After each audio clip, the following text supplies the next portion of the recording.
Let's start. No noise. Keep quiet.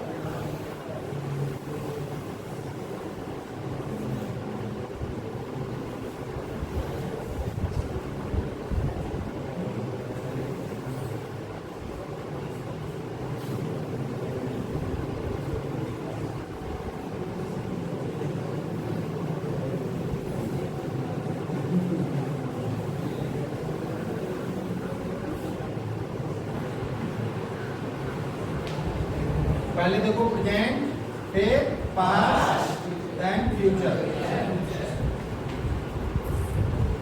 First indefinite,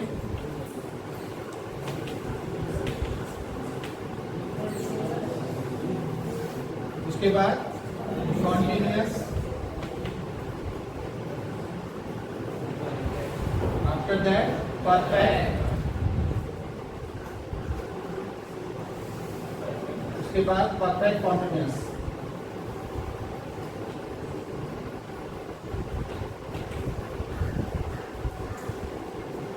ठीक, अभी तक हमने सीखा टेंस की पहचान कैसे करते हैं, क्लियर। अब हम इसकी बेसिक और जानकारियां समझेंगे। जैसे इजी टू अंडरस्टैंड होना चाहिए आपके लिए, पहले सीखो कि हमारी जो हेल्पिंग वर्ब्स कौन से टेंस में कौन सी हेल्पिंग वर्ब लगती है। ठीक है, लेट्स सी। प्रेजेंट इंडेफिनिट है तो उसकी क्या क्या हेल्पिंग वर्ब है? डू और डज। कोई प्रॉब्लम? अगर प्रेजेंट कॉन्टिन्यूअस है तो is, am, are. Present perfect है तो has, have. Present perfect continuous है तो has been and have been. ठीक, पास्ट इंडेफिनिट है तो डिड, पास्ट कॉन्टिन्यूअस है तो वाज एंड वर। ठीक, पास्ट परफेक्ट है तो हैड, पास्ट परफेक्ट कॉन्टिन्यूअस है तो had been. Clear? No since of for यानी लगे। Future indefinite will and shall. यहां पर क्या होगा? Will be, shall be. लेकिन आजकल शैल का यूज बिल्कुल ऑब्सोलेट टाइप का हो गया है, बहुत ही कम लोग, बिल्कुल यूज नहीं हो रहा है, इसलिए शैल को छोड़ दो आप लोग, विल पे ही रहो। विल बी, यहां पर क्या होगा? Will have. और यहां पर क्या होगा? Will have been. ठीक, तो ये हमारी सारी कितनी हो गई? हेल्पिंग वर्ब्स हो गई। यानी हमने अभी पहले सीखा कि सेंटेंस को हम पहचानेंगे कैसे, कौन से टेंस का है। अब हमने सीखा कि हमें हेल्पिंग वर्ब लगानी पड़ेगी। तो हेल्पिंग वर्ब लगाने के लिए हमें कौन से टेंस में कौन सी हेल्पिंग वर्ब लगेगी, यहाँ तक क्लियर है? डू डज को समझ लो। डू मीन्स ये भी प्रेजेंट इंडेफिनिट की है, डज भी है। डिफरेंस और यूज कहाँ होगा? अगर प्लूरल सब्जेक्ट है तो डू लगेगा और सिंगुलर सब्जेक्ट है तो क्लियर।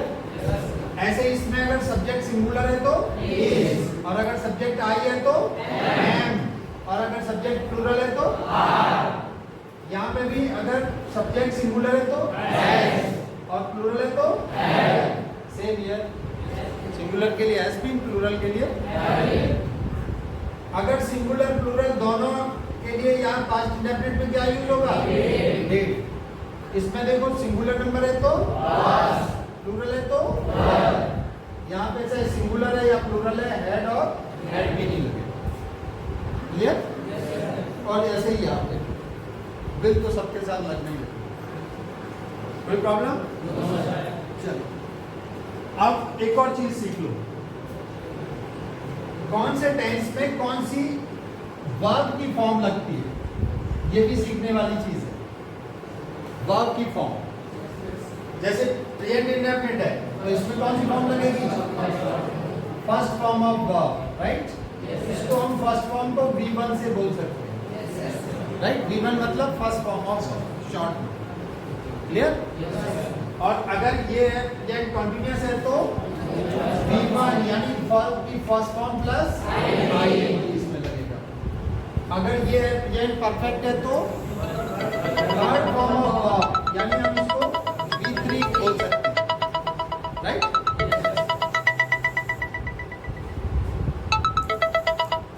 पॉज कर दो सर। नहीं, ठीक है। उसके बाद आओ, अगर यहाँ पर प्रेजेंट परफेक्ट कॉन्टिन्यूअस है तो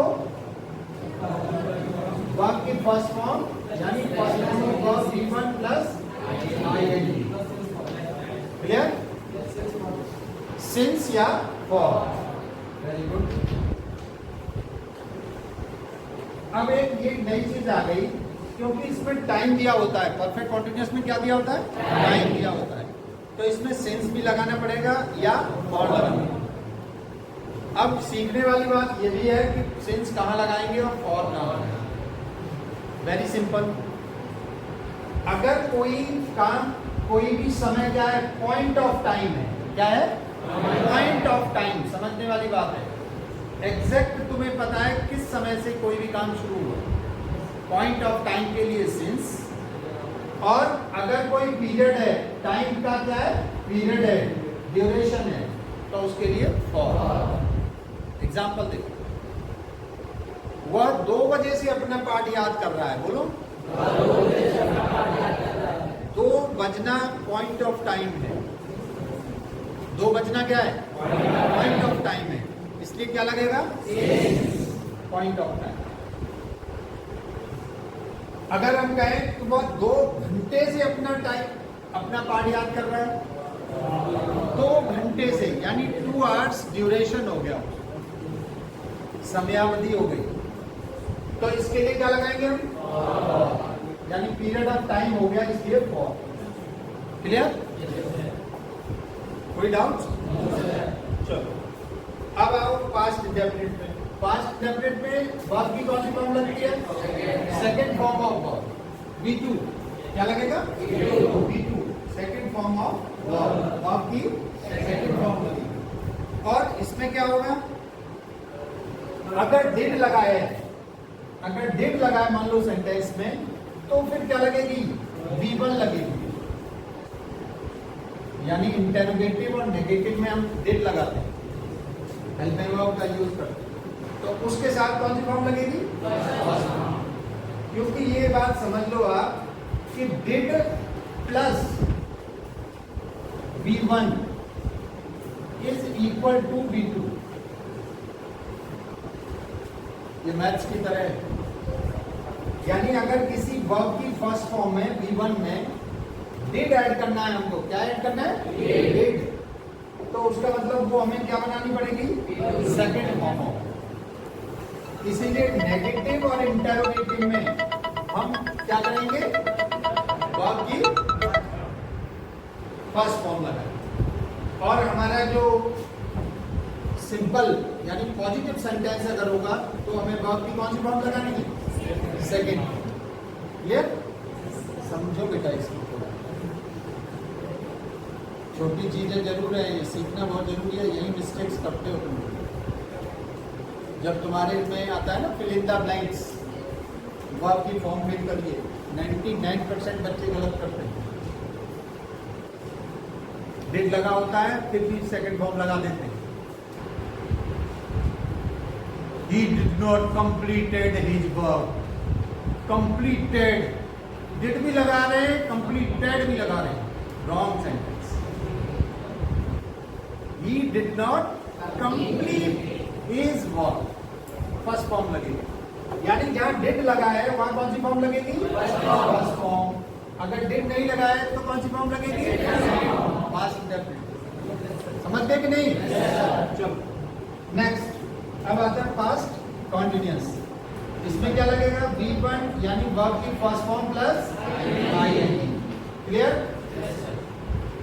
पास्ट परफेक्ट, इसमें कौन सी फॉर्म लगेगी, V3 यानी third form of verb. Past perfect में कौन सी लगेगी, थर्ड फॉर्म ऑफ वर्ब।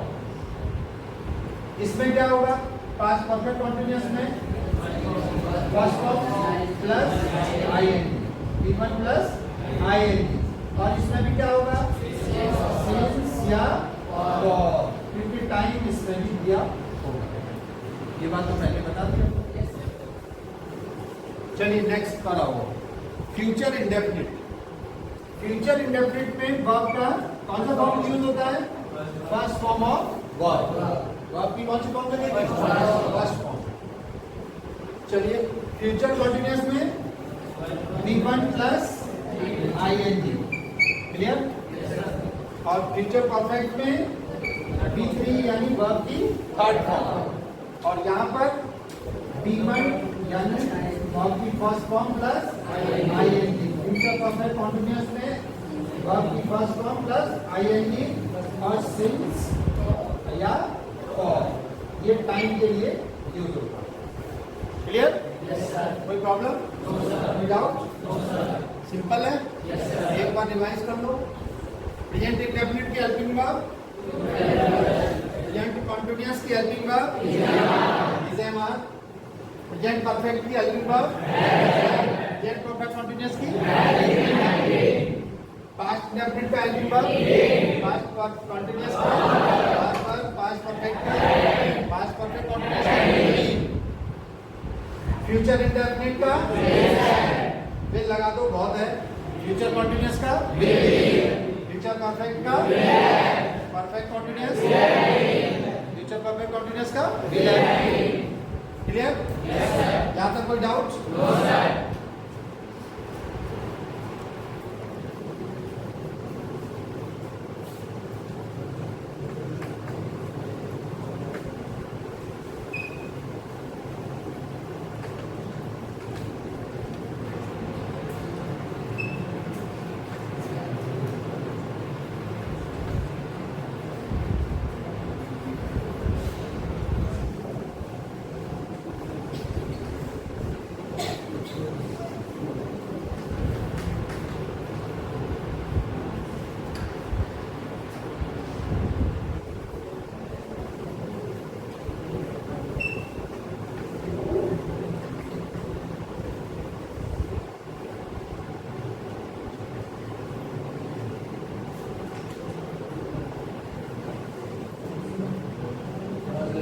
पढ़ गया?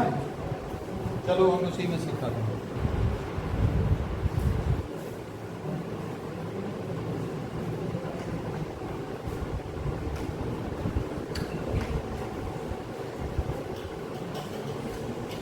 ठीक, लेट्स स्टार्ट। हो गया? कर दिया तुमने? चलिए देखिए बेटा, फॉर्मेशन ऑफ सेंटेंस, यानी टेंस के अकॉर्डिंग हम किसी भी सेंटेंस को इंग्लिश में कैसे फॉर्म करें, उसको कैसे ट्रांसलेट करें, बहुत इंपॉर्टेंट है। ये समझने वाली है, आप बहुत ध्यान से समझना, सारे टेंस आज ही क्लियर हो जाएंगे। जनरली हम जो सीखते हैं वो कुछ सेंटेंस हैं, जैसे पॉजिटिव सेंटेंस हम सीखेंगे, राइट? पॉजिटिव के बाद नेगेटिव सीखेंगे, और उसके बाद नंबर 3 में सीखेंगे interrogative first type. Interrogative first type कौन से सेंटेंस होते हैं? ऐसे सेंटेंस जिनमें हिंदी सेंटेंस में सबसे पहले क्या आए। हिंदी सेंटेंस में क्या है? क्या आए? क्या राम स्कूल जाता है? ये किस टाइप का हो गया? First type interrogative. First type interrogative sentence, यानी इसमें सबसे पहले क्या आ रहा है? क्या वर्ड हो रहा है? क्वेश्चन वर्ड जो है सबसे पहले आए, राइट? तो ये फर्स्ट टाइप इंटरोगेटिव बोले जाते हैं। फिर हम इसका नेगेटिव भी सीखेंगे। फर्स्ट टाइप इंटरोगेटिव का नेगेटिव, क्या राम स्कूल नहीं जाता है, राइट? उसको कैसे फॉर्म करेंगे ये सीखेंगे। उसके बाद आएगा interrogative second type. Second type interrogative sentence वो सेंटेंस होते हैं जिनके बीच में क्वेश्चन वर्ड आते हैं, प्रश्नवाचक शब्द कहाँ आते हैं? सेंटेंस के बीच में, राइट? अभी हमने सीखा वो क्या था? फर्स्ट टाइप का। उसमें पहले आता है क्या राम स्कूल जाता है, तो पहला हो गया क्या, यानी ये फर्स्ट टाइप इंटरव्यू है ना। राम स्कूल कब जाता है? कब ये क्वेश्चन वर्ड है, ये कहाँ गया? सेंटेंस के बीच में, इसलिए ये कैसा बोला जाता है? Second type interview. कैसा बोला जाता है? Second diagram. क्लियर हो गया नहीं? अभी हम सारे जितने भी हमारे 12 टेंस हैं उन सब के फॉर्मेशन सीखेंगे, कैसे किस टेंस में सेंटेंस को हम फॉर्म करते हैं। क्लियर? एक बात। दूसरी बात ये, हमने शुरू में भी आपको बताया था कि जितने भी वर्ड में सेंटेंस हैं वो सब क्या हैं? एसवीओ फॉर्म है। यानी सीक्वेंस देखा जाएगा तो सबसे पहले सेंटेंस में सब्जेक्ट होगा। क्या होगा? सब्जेक्ट। और उसके बाद क्या आएगा? वर्ब। ठीक है, वर्ब में या तो हेल्पिंग वर्ब पहले आके तब वर्ब आएगा, राइट, या वर्ब आएगा। क्लियर? अगर हेल्पिंग वर्ब का यूज होना है तो पहले हेल्पिंग वर्ब आएगी फिर वर्ब आएगी। क्लियर? और उसके बाद क्या आएगा? ऑब्जेक्ट। लास्ट में क्या आएगा? ऑब्जेक्ट। क्लियर हो गया? और उसके बाद हमारे जिस टाइप का सेंटेंस है, यानी पॉजिटिव सेंटेंस या नेगेटिव है तो फुल स्टॉप लगाएंगे, राइट। अगर हमारा इंटरप्रेटिव सेंटेंस है तो क्या लगाएंगे? Question mark. Clear?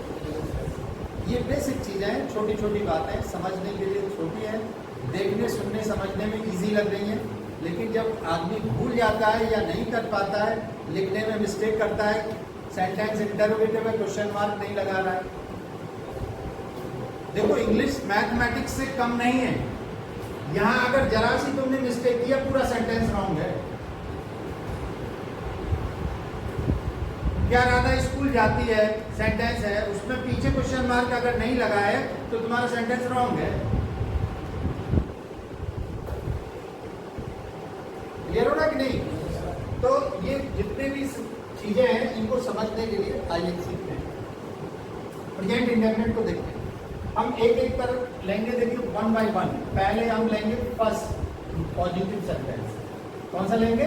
Positive sentence. अगर प्रेजेंट इंडेफिनिट है तो सबसे पहले हम क्या यूज करेंगे? सब्जेक्ट।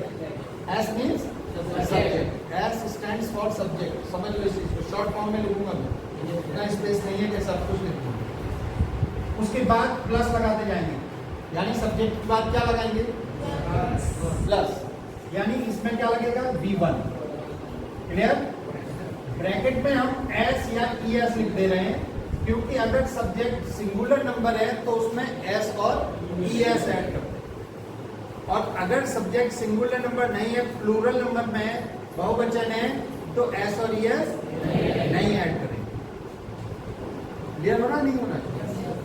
ये समझने वाली बात है। 99% लोग प्रेजेंट इंडेफिनिट को सही नहीं कर पाते, प्रेजेंट इंडेफिनिट के सेंटेंस को सही फॉर्म नहीं कर पाते। अगर सब्जेक्ट सिंगुलर है तो एस और एस ऐड करेंगे वर्ब में। क्लियर? और अगर प्लूरल नंबर सब्जेक्ट है तो एस और एस नहीं है। क्लियर? और उसके बाद क्या आएगा? ऑब्जेक्ट। क्या आएगा? ऑब्जेक्ट। और उसके बाद फुल स्टॉप। क्लियर? एग्जाम्पल देखते हैं। राधा अपना पाठ याद करती है। बोलो। तो राधा सब्जेक्ट हो गया, राइट। अपना पाठ याद करती है। पाठ याद करने की इंग्लिश वर्ब आएगी।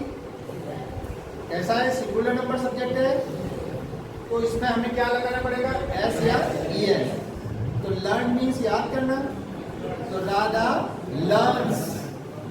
लर्न नहीं, लर्न्स, क्योंकि सिंगुलर नंबर सब्जेक्ट है। तो राधा लर्न्स। बोलो।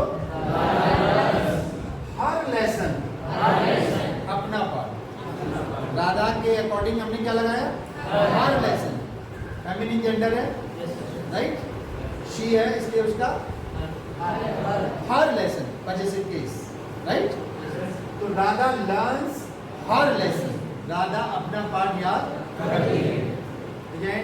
इंडेफिनिट सिंगुलर नंबर से। Another example. वे मंदिर जाते हैं। बोलो। वे मंदिर जाते हैं। अब देखिए, वे सब्जेक्ट दे, क्या लगेगा? दे। उसके बाद वर्ब जाना। जाने का क्या? गो। अब हमको देखना है कि सब्जेक्ट सिंगुलर नंबर है कि प्लूरल नंबर है। दे प्लूरल है, राइट। तो इसलिए वर्ब में एस और एस नहीं लगाएंगे, सीधा वर्ब की फर्स्ट फॉर्म लगाएंगे। They go right to the temple, बोलो they go to the temple, बोलो क्लियर। तो ये हो गया अपना present indefinite positive sentence. Clear हो गया नहीं? सेकेंड वाला हम सीखेंगे नेगेटिव, प्रेजेंट इंडेफिनिट का नेगेटिव। इसमें क्या करेंगे हम? सब्जेक्ट, उसके बाद हु या डज यानी हेल्पिंग वर्ब लगाना होगा, उसके बाद नॉट, उसके बाद बी वन वर्ब की first form right, and then object, then full stop. Clear? यहां समझने वाली बात क्या है कि डू और डज लगा है, इसके साथ हमें क्या लगाना है? वर्ब की फर्स्ट फॉर्म। इसमें एस और एस कहीं नहीं लगाएंगे, फिर हम वर्ब में एस और एस नहीं लगाएंगे, क्योंकि ये सेंटेंस क्या है? नेगेटिव सेंटेंस है, इसमें ऑलरेडी डू या डज आ जाएगा राइट। वही एग्जांपल लेते हैं, राधा अपना पाठ याद नहीं करती है, बोलो सिंपल है। तो राधा सब्जेक्ट हो गया। अब इसमें सिंगुलर नंबर है, इसलिए क्या लगाएंगे? Does. Radha does not learn, learn देखो ध्यान से सुनो, फर्स्ट फॉर्म ही लगेगा, एस और यस नहीं बोल रहे अब यहाँ। Radha does not learn her lesson. Clear? चलो अब लेते हैं इंटरोगेटिव फर्स्ट टाइप, यानी जिसमें सबसे पहले क्या है। क्लियर? इसमें सबसे पहले क्या आएगा? डू या डज, यानी हमें सबसे पहले हेल्पिंग वर्ब लगानी पड़ेगी। क्या लगानी पड़ेगी? Helping verb. और जब हेल्पिंग वर्ब लग जाएगा तो उसके बाद सब्जेक्ट, उसके बाद फर्स्ट फॉर्म ऑफ वर्ब, उसके बाद ऑब्जेक्ट, देन क्वेश्चन, क्योंकि सेंटेंस क्या है? इंटरोगेटिव। क्लियर? इसी सेंटेंस को ले लो या दूसरा सेंटेंस ले, बोलो दूसरा ले। मोहन, बोलो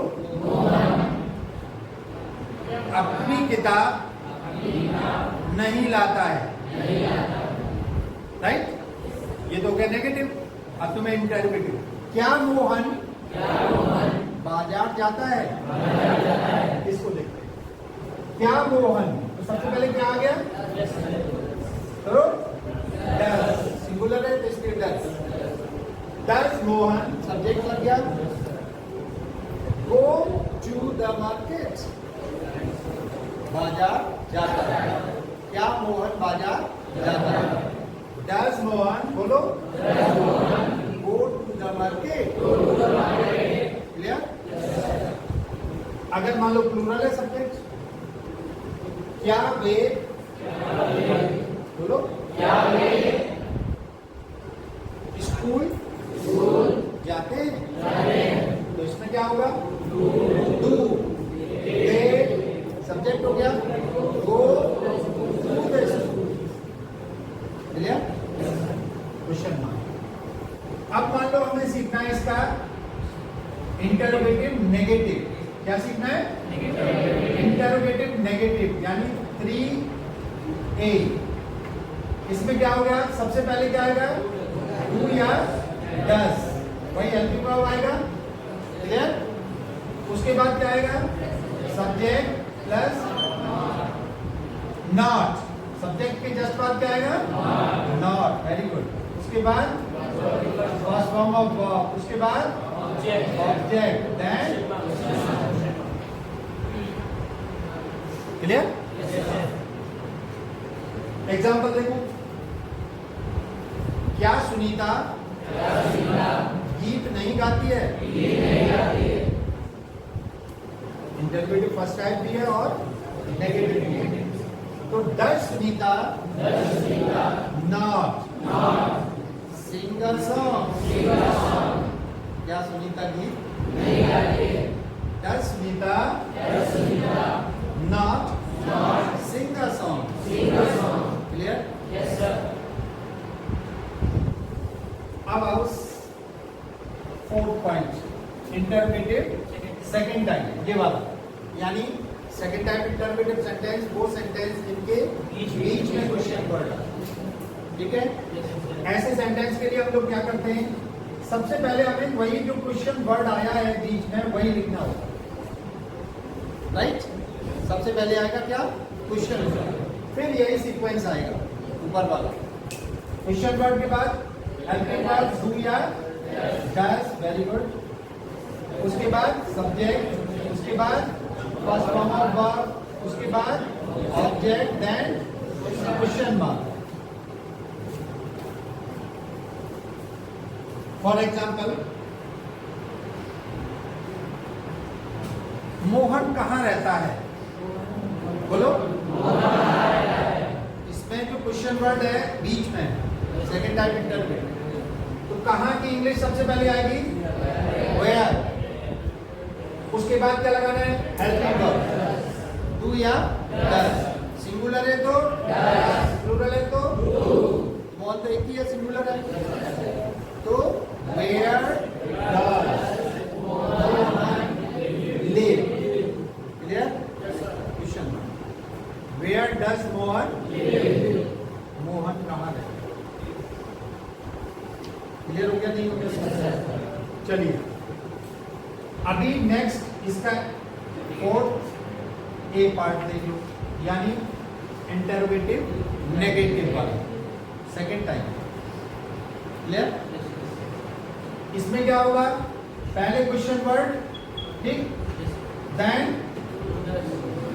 डू या डज, हेल्पिंग वर्ब लग जाएगा। उसके बाद सब्जेक्ट, उसके बाद क्या आएगा? सब्जेक्ट के बाद नॉट, और उसके बाद first form of verb, then object लगेगा। उसके बाद क्वेश्चन वर्ड। कोई प्रॉब्लम?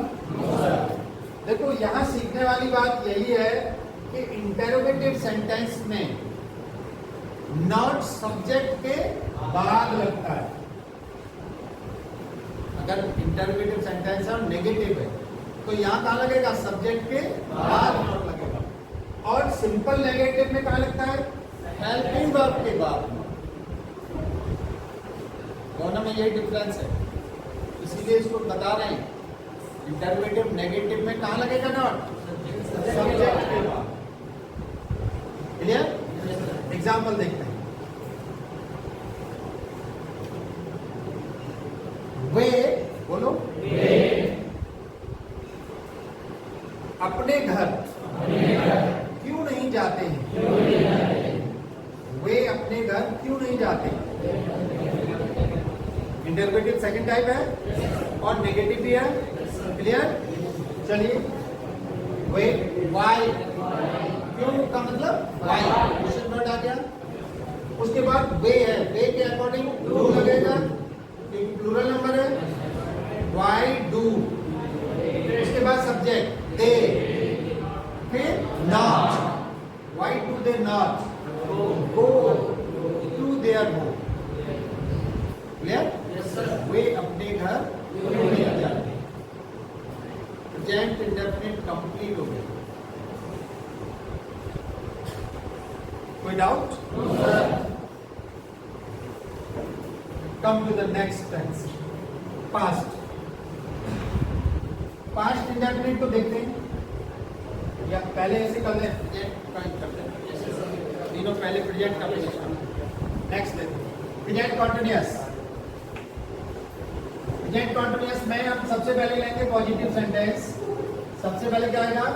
सब्जेक्ट, उसके बाद फर्स्ट फॉर्म ऑफ, बोलो, नहीं, helping verb. Very good. Helping verb क्या है इसकी? इज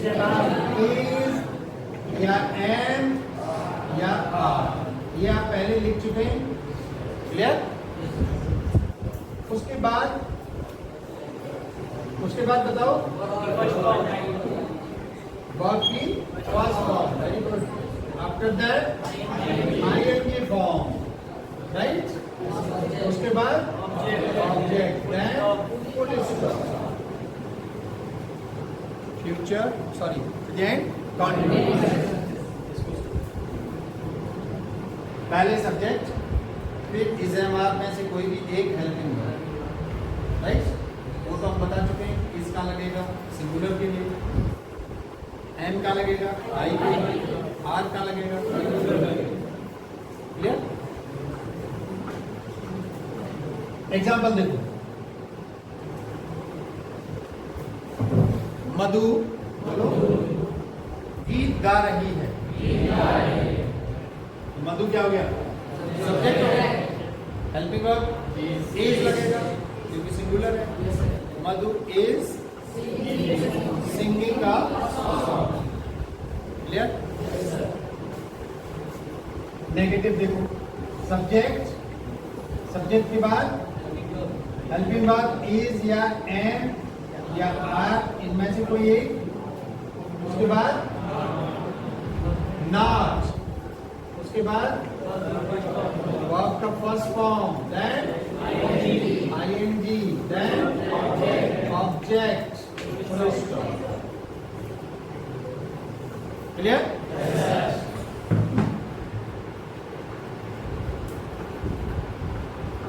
वे, नेक्स्ट एग्जाम्पल देखो, वे अपने, बोलो, वे अपने घर नहीं जा रहे, राइट।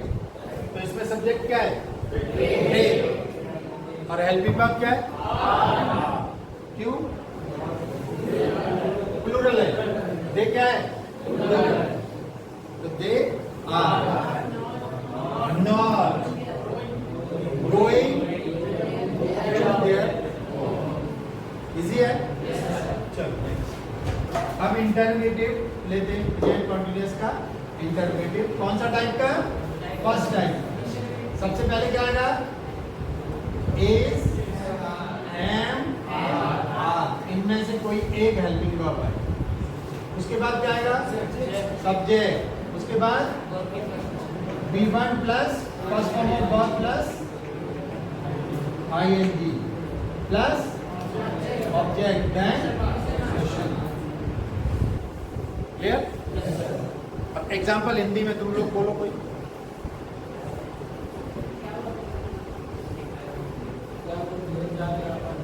क्या वह अपने घर जा रहा है, रहा है, नहीं है, नहीं आएगा। तो इसमें देखो इज, क्योंकि सिंगुलर है। Is he going to his house, बोलो। Is he going to his house, बोलो। चलिए अब आपका लेते हैं नेगेटिव। इसका नेगेटिव सबसे पहले क्या आएगा, वही इज़ेमार, हेल्पिंग वर्ब। उसके बाद subject, then not, then first form of verb, then ING, then object, question mark. ठीक, क्लियर। इसमें देखो, क्या पक्षी आकाश में नहीं उड़ रहे हैं, बोलो। क्या सबसे पहले आ रहा है, first time are, right. The birds not flying in the sky, are the birds not flying in the sky, clear.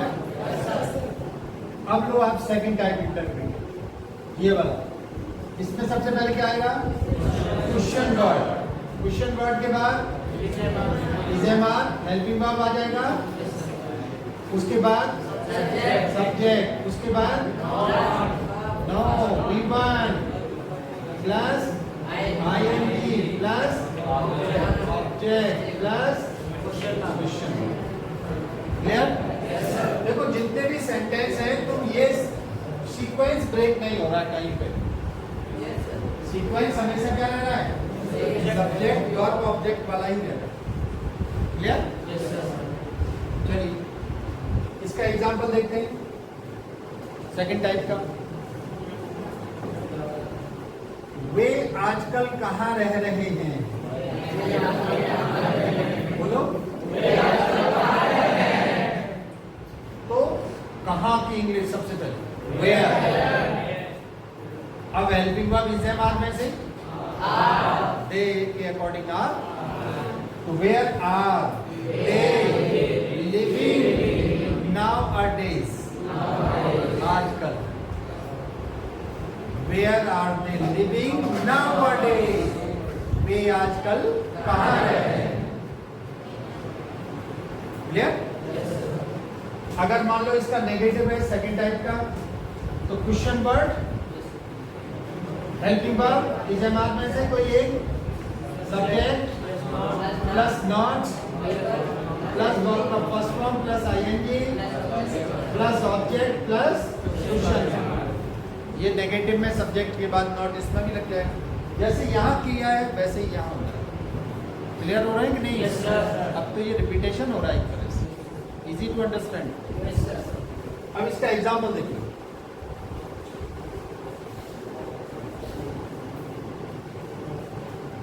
Radha खाना क्यों नहीं बना रही है? बोलते नहीं हो? मम्मी खाना क्यों नहीं बना रही है, ऐसे नहीं बोलते घर पे। वैसे ही राधा खाना क्यों नहीं बना रही है, तो क्वेश्चन वर्ड सबसे पहले वाई। अब राधा के according helping verb is, singular number है ना, is. Why is Radha not cooking, food नहीं लगेगा। Why is Radha not cooking, बस क्वेश्चन वर्ड।